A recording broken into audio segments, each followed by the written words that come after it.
মানসিক রোগ কোনো অপমান নয়, এটি একটি চিকিৎসাযোগ্য সমস্যা। আমাদের দেশে অনেকেই মানসিক অসুস্থ ব্যক্তিকে থানা বা অন্যত্র পাঠিয়ে দেন এবং যথাযথ চিকিৎসা করেন না। অনেক ভিডিও বা গল্পে দেখানো হয় কেউ সাইকো কিলার, বিভিন্ন কথা বলছে, কিন্তু এর বাস্তব কোনো ভিত্তি নেই। যদি একজনের মানসিক সমস্যা সঠিকভাবে চিকিৎসা না পায় তবে সে হিংস্র আচরণ করতে পারে, এটি বাস্তব।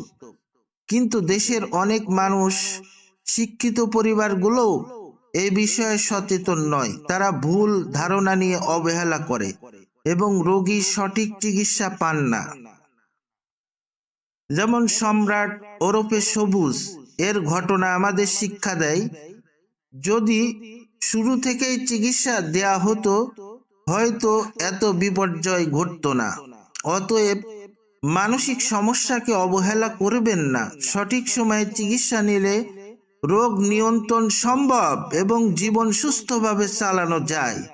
যদি আপনি বা আপনার পরিচিত কেউ মানসিক সমস্যায় ভুগছেন, আমার সঙ্গে যোগাযোগ করুন, আমি আপনাকে সাহায্য করতে প্রস্তুত।